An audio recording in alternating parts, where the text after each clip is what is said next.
Hola a todos, bienvenidos una semana más a La Ronda, este espacio donde charlamos con nuestros corresponsales que están a lo largo del mundo. Hoy tenemos corresponsales en Argentina y en Israel.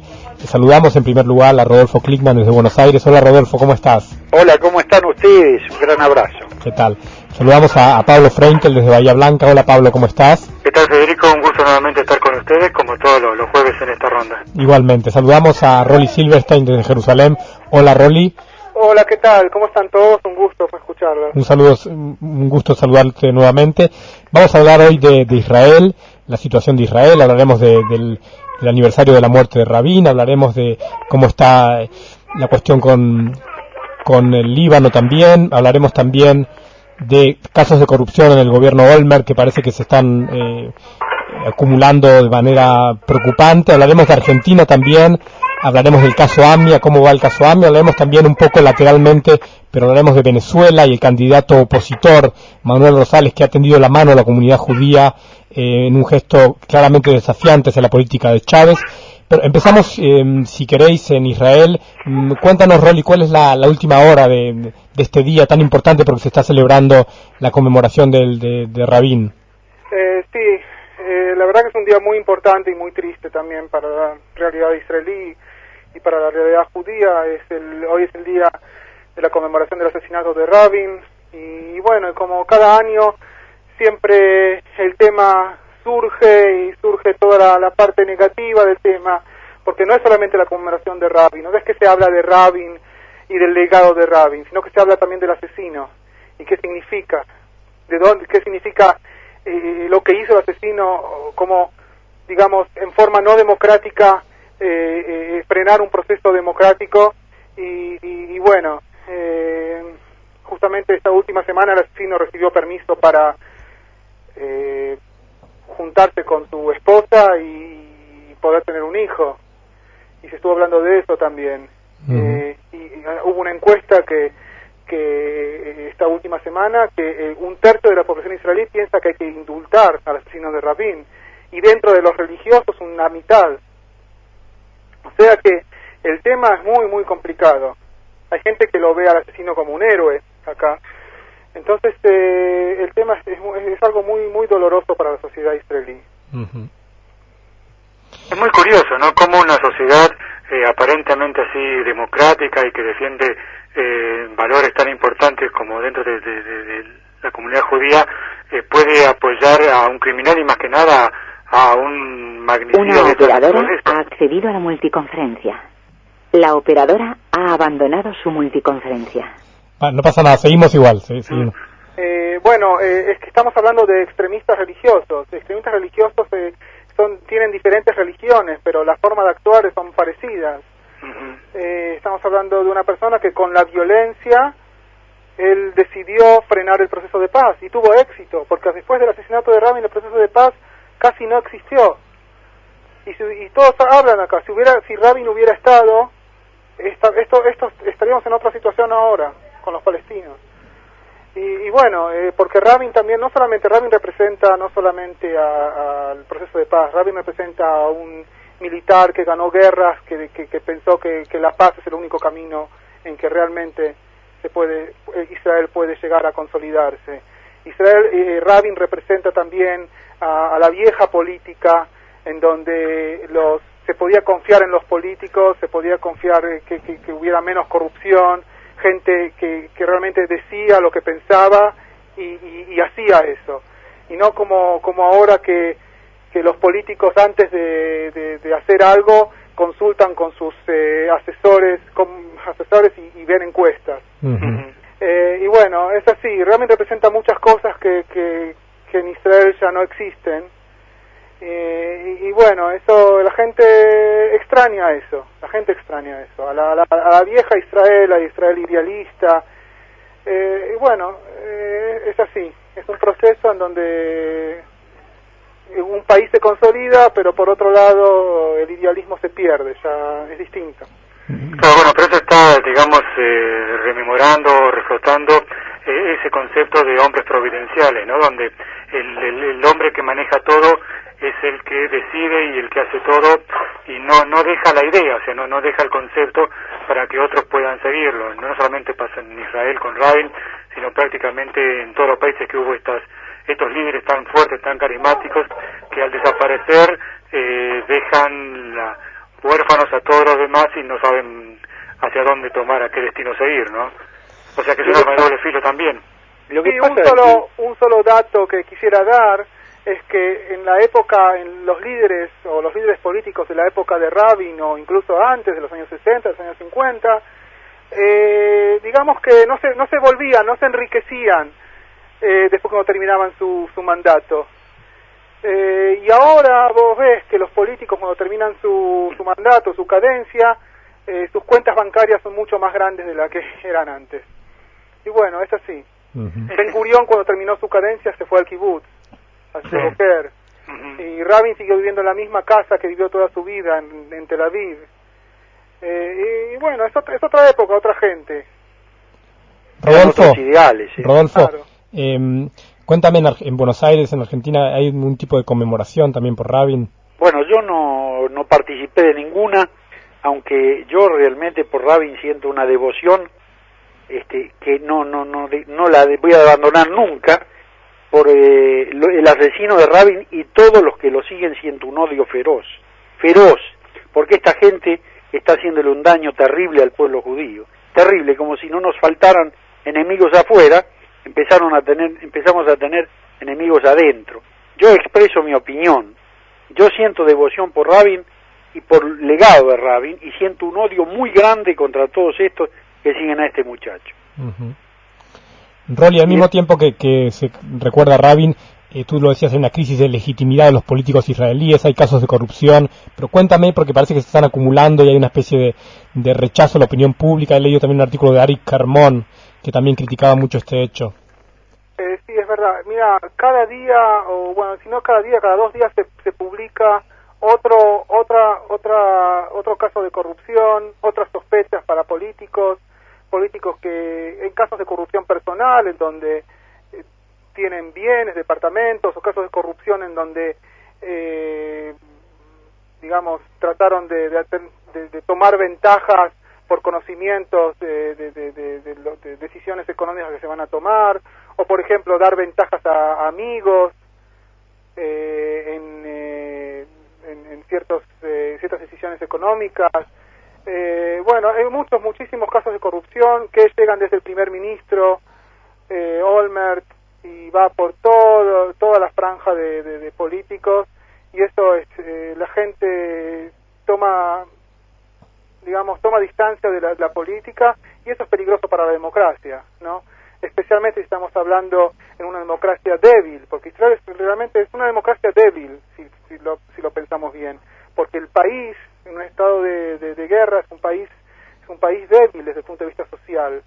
Entonces esto es peligroso. Israel es una democracia que hay que cuidarla, y bueno, y si la gente no confía en los líderes, en los políticos, y si la gente ve en los políticos solamente o en la política solamente un medio para enriquecerse, entonces eso es muy peligroso. La sociedad se puede desintegrar, y eso lógicamente, todos esos pensamientos que yo digo ahora hacen más extrañar a personas como Rabin.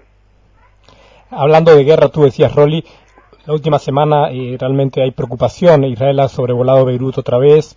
Se habla que Nasrallah querría cambiar la coalición del Líbano, querrían marginar a Siniora y traer una coalición donde la facción pro-siria de Amal y Hezbollah tuviera mucho más peso en el gobierno.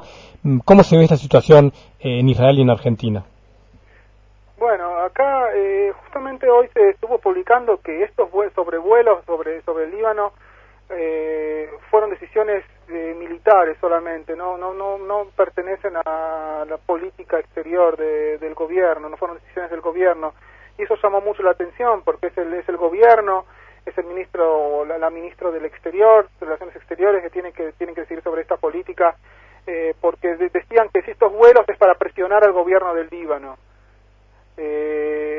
Pero esto tiene que tomarse, es una decisión política, no es una decisión militar. Se estaba tomando, realmente no se le dio mucho espacio a este tema. Se habla, pero bueno, la gente está un poco saturada de todas las noticias sobre el Líbano, entonces la gente ya no se habla mucho de esto. Se habló mucho más del legado de Rabin, se habló mucho más de este permiso para el asesino de tener hijos, se habló mucho más del apoyo que tiene el asesino, y se habló, especialmente se habló de que lo llaman al asesino, pero lo tendrán que llamar terrorista, porque es un atentado terrorista lo que fue el asesinato de... Es correcto. Y bueno, entonces se estuvo hablando más del Líbano, se estuvo hablando menos. No sé por qué, pero no preocupó tanto como otras cosas que más que pertenecen a la sociedad israelí internamente. Sí, mira, y aquí con ese aspecto en Argentina prácticamente, como dice Rolly, te imaginas que si en Israel a veces estas cosas pasan desapercibidas, acá en Argentina, excepto, bueno, sectores muy específicos de la comunidad judía o uno que sigue con atención todo el proceso, la gente así no lleva mucho la atención desde lo que pasa. Bueno, Argentina en estos días estuvo ocupada con otras cuestiones de política interna. Lo que te puedo decir, bueno, que los pequeños grupos estos que están apoyando a Irán y a los terroristas, el viernes pasado, si no me equivoco, hicieron una manifestación a favor de Irán en contra de la resolución de los fiscales de acusar precisamente a un grupo de políticos de Irán como realizadores desde el atentado, ¿no? Así que, no, el tema es acá en Argentina no pasó desapercibido y no hubo muchas repercusiones sobre el tema. En España, por ejemplo, se habló mucho esta semana, además de la operación israelí en Gaza, del secuestro de un periodista y un cooperante español que, bueno, fueron liberados en 15, 18 horas más o menos, pero sin embargo parece, en Rolly, que la situación de caos y anarquía en la Franja de Gaza todavía sigue muy latente. No, sí, eso es lógico. El ejército entró a la Franja de Gaza, pero parece que se está hablando, el ejército entró, hubo varios muertos palestinos, pero siguieron tirando cohetes con el ejército adentro. Entonces ya se está hablando de que no hay solución militar a la Franja de Gaza, no hay solución militar. Israel no puede darse el lujo de entrar con toda la fuerza ahora a la Franja de Gaza porque es una locura. No sé si ustedes saben, pero la Franja de Gaza es el lugar más poblado del mundo por kilómetro cuadrado. Hay 1,5 millones de habitantes en un territorio muy muy pequeño, y meter un ejército ahí y hacer una guerra dentro de ciudades sería terrible. El costo digamos social, el costo político, el costo de vidas humanas. Y bueno, parece que se está hablando de que la solución va a tener que ser política, porque militarmente el ejército entra y desde el lugar donde está el ejército tiran cohetes.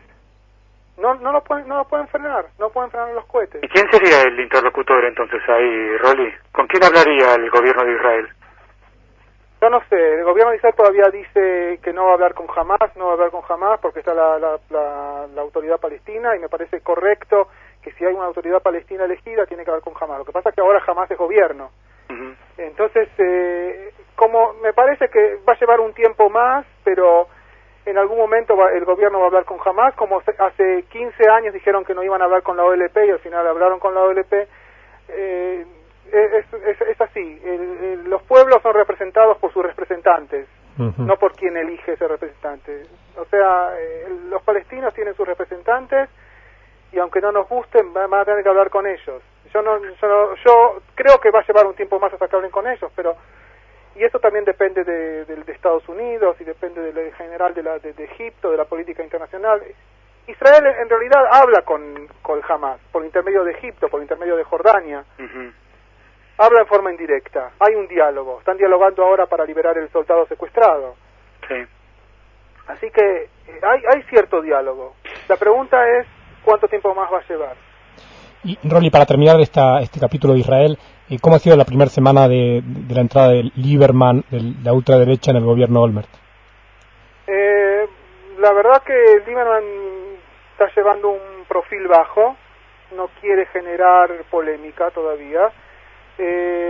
Justamente él lo que dice, que él propuso que hay que tratar de dialogar con representantes palestinos que no apoyen el terror dentro de la Franja de Gaza, y tomó el ejemplo de cómo Rusia hizo en Chechenia. La verdad que el ejemplo, no sé si el ejemplo me parece medio raro, porque lo que hizo Rusia en Chechenia no es justamente un diálogo. Entró con toda la fuerza con el ejército a Chechenia y ahí pusieron unos representantes elegidos por el gobierno ruso. Así que no sé qué significa esto. Bueno, pero estamos cayendo otra vez en lo mismo, que Israel pretende elegir con quién hablar. ¿Y cuánto tiempo se ha perdido en ese juego de que con este no hablo, con aquel sí, con este no? Es decir, la dilación puede ser eterna, entonces. Puede ser, pero Israel al final va a tener que hablar, va a tener que llegar a cierta fórmula de decidir cómo hablar. Digamos, si Hamás va a decidir que reconoce los tratados firmados con Israel, entonces Israel se va a poner a hablar con ellos. O sea, reconoce los tratados firmados con Israel, pero no reconoce a Israel. Digamos, alguna fórmula intermedia, sí. que permita bajarse, ¿cómo se dice? Bajarse del árbol. Claro. O bajarse de la escalera que subieron. Sí, lo que pasa es que cada vez están subiendo más peldaños y se hace más difícil bajar. Es verdad, porque cada uno pone más condiciones y más condiciones, pero en algún momento alguien, y por eso esa es la función de Estados Unidos. Esa es la función de Estados Unidos, que no la está haciendo ahora, por problemas internos, porque tienen las elecciones, y Estados Unidos no presiona para que se sienten a hablar.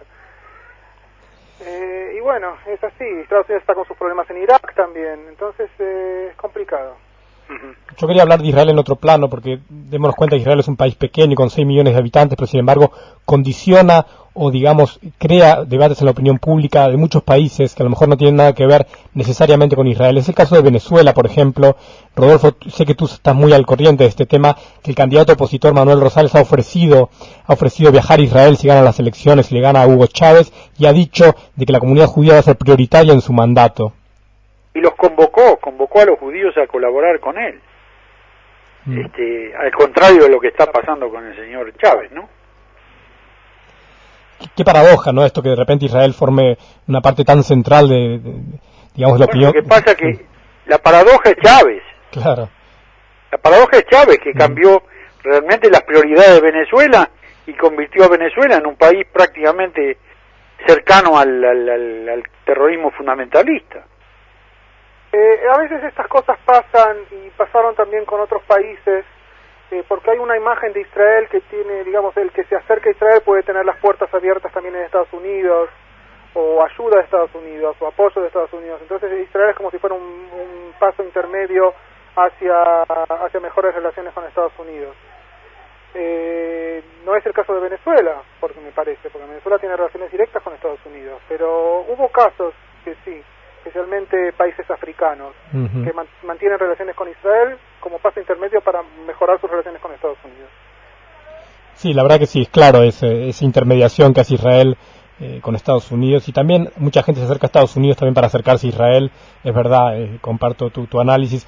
Solamente quiero hacer una mención, hablando de Rabin, hablábamos cada uno cómo se estaba viviendo, decir que en Madrid el ayuntamiento va a instalar una plaza en homenaje a Isaac Rabin. El 12 de diciembre va a haber un acto público con el alcalde Ruiz Gallardón, el embajador de Israel. Se va a homenajear, honrar la figura de Rabin con una plaza en España, en la localidad de Madrid, en la capital de España. Así que simplemente para que lo sepan, y que en España también la figura de Rabin también tiene su lugar y su sitio. Quería hablar ahora un poco... Sí, decime, Rodolfo. Te quiero contar una anécdota personal mía con Lea Rabin. Es muy intrascendente, pero yo la recuerdo con mucho cariño, y el gran desconcierto que me causó. Lea fue invitada, la viuda de Rabin, fue invitada acá a dar unas charlas hace poco tiempo y antes de su muerte.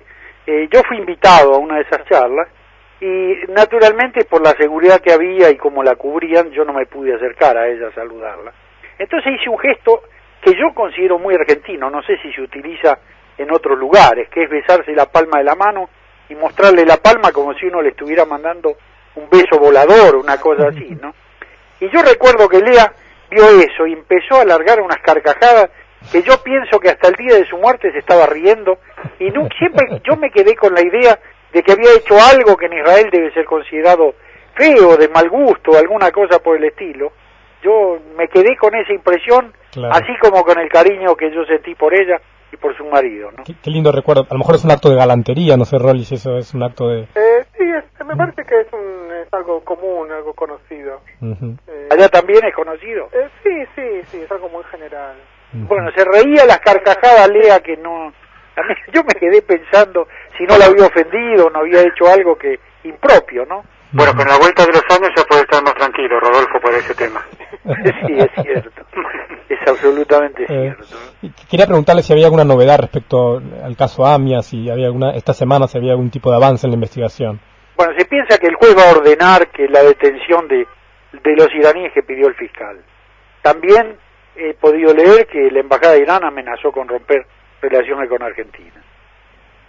También hay una noticia de que Argentina, si Irán no acata las resoluciones de la ONU con respecto a su política nuclear, se uniría a las naciones que apoyarían las penas, ¿no?, a Irán por continuar con sus avances nucleares.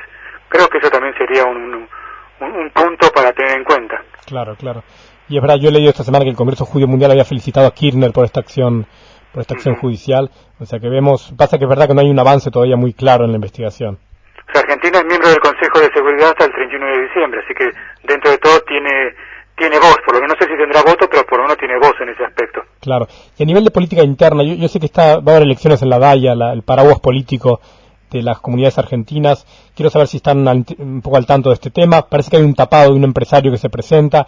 La DAIA acumula una cierta crisis que está también ligada un poco al caso AMIA, ¿no?, que un poco Rubén Beraja y otros dirigentes argentinos que estuvieron muy quemados en la época Menem. ¿Cómo ven estas elecciones? ¿Hay que renovar realmente la dirigencia argentina? Mira, yo por lo menos lo que creo es que hay que efectuar un recambio importante de hombres, más que nada como se ha visto, cómo se ha manejado sobre todo la crisis en Medio Oriente, ¿no? Cada vez que aparecía el actual presidente era una forma, también uno entiende que uno debe ser medido con las palabras más que nada en la situación en que está actuando el presidente de la DAIA, ¿no? Pero a veces se lo veía como timorato, como incapaz de elevar un poquito el tono de voz. Creo que hace falta un cambio de hombres. No sé si el más indicado sea Abraham Caúl, que parece ser el que lleva la delantera en ciertas opiniones, pero que hay que cambiar la imagen, sí, seguramente. Rodolfo, pero el tercer candidato pertenece a la ortodoxia religiosa, que no es mi posición, así que yo realmente, si quieren que les diga la verdad, no me siento representado por ninguno de los tres. En algún momento habrá que hacer algún recambio generacional y además un recambio ideológico, y eso, bueno, le va a corresponder a las nuevas generaciones. Yo ya me parece que estoy un poco fuera de todo esto, ¿no? Y Kabul fue presidente de la AMIA, ¿no?, si no me equivoco. Sí, fue dirigente de la AMIA. Pero bueno, cuando él fue dirigente de la AMIA, él, por ejemplo, dice que AMIA y DAIA se tienen que unificar. Y a mí me hubiera gustado que lo plantee en ese momento, porque mientras en ese momento no estaban unificados, el que manejaba DAIA era Beraja, y Beraja, lamentablemente, para mi gusto, hizo negocios personales, o yo pienso que los hizo, y bueno, no defendió lo que debió haber defendido, además de los problemas judiciales que tiene, ¿no? Pero era una época muy atractiva para hacer negocios, había total impunidad, o sea, las fortunas hablaban en esa época, estamos hablando de la década del 90. Bueno, llevaron también a lo que conocemos prácticamente al estancamiento de las instituciones centrales de la comunidad. Bueno, parece que hay toda una reversión. Creo que en ese aspecto también Caúl tuvo una actuación destacada, pero no sé si ya está para abrirse al espectro que es conducir la DAIA. Claro. Y respecto a la crisis, si me permite, les quiero contar algo que pasó hoy, primera plana de los diarios de Buenos Aires. ¿Ustedes recuerdan qué tristeza nos dio a todos nosotros algunas cosas que pasaron en la Universidad de Buenos Aires con relación al pueblo judío, ¿no? En este momento, y esta es noticia de hoy, la Universidad de Buenos Aires se presentó ante la justicia pidiendo que la justicia le garantice la posibilidad de elegir rector que esos muchachos de la izquierda estuvieron bloqueando hasta el día de hoy. Eso por un lado. Por otro lado, se puede leer en los diarios de que de Estados Unidos se recibe una subvención de $500,000 a un grupo de científicos argentinos para hacer investigación pura. Creo que están en la Fundación Leluar, donde hacen investigaciones médicas. Y si ustedes leen los nombres de los científicos que forman parte del proyecto, les diría que bien pueden el 99% de ellos ser socios de la AMIA. Bueno, buenas noticias entonces, Rodolfo. Sí, eso es bueno. Eso es a bueno. mí me enorgullece siempre que eso ocurre, ¿eh? Qué bien. Mira, más allá de los particularismos, me parece que eso tendría que ser un punto de orgullo más que nada para la Universidad Argentina, que es pública, que es gratuita y que genera un sinfín de profesionales que no solamente destacan en el país sino en todo el mundo. Creo que eso es lo que hay que realmente destacar y defender, la universidad pública, gratuita, con todos los beneficios que eso acarrea para todo el país. Uh-huh. Y sin baja política, ¿eh? Y sin baja política. Uh-huh. Claro. Porque eso es lo que le está enfermando a la Universidad de Buenos Aires. Uh-huh. Sí. Sí, lamentablemente, ¿no? Te digo mi punto de vista. Está bajando el nivel, por lo menos. Si la universidad fuera el lugar donde existe la libre expresión, el pensamiento que vuela, los interrogantes, las preguntas, las dudas, todo lo que han sido las universidades en el mundo, la nuestra no. Está llena en este momento, antes eran opresivos de la derecha y ahora son opresivos de la izquierda, o por lo menos que se dicen de izquierda, porque yo tengo muy grandes dudas, habiendo sabido toda mi vida que era la izquierda y la derecha, de que esta gente realmente represente algo que se pueda llamar izquierda, ¿no? Bueno, ahí queda el comentario de Rodolfo, se nos ha ido el tiempo también hoy, me ha encantado charlar con vosotros tres, temas tan variados como Israel, Venezuela y Argentina. Despido a Rodolfo Kligman desde Buenos Aires, un saludo, Rodolfo. Bueno, un abrazo a toda la audiencia y a mis compañeros, a quienes yo aprecio y estimo sobremanera. Hasta la semana que viene, Rodolfo. Saludo a Pablo Frenkel desde Bahía Blanca. Bueno, Federico, como siempre, un gusto conversar contigo y con todos los amigos, y hasta la próxima. El gusto es nuestro. Saludo a Rolly Silverstein desde Jerusalén. Hasta luego, Rolly. Bueno, hasta luego. Yo quería terminar con algo personal. Sí. Y bueno, es decir, que hace 11 años yo estuve en la manifestación donde Rabin fue asesinado. Realmente yo no vi nada y yo me enteré después cuando me fui. Pero bueno, fue una experiencia terrible para mí. Y espero, bueno, no estar en ninguna manifestación que pase algo así nuevamente. Claro que sí. Sí, Rolly. Para salvar al Estado de Israel. Con este recuerdo y un homenaje también personal de mi parte y de toda la programación de Radio Sefarat a Rabin, nos despedimos por esta semana la ronda. Nos reencontramos con todos los oyentes y con nuestros corresponsales la semana que viene. Muchas gracias.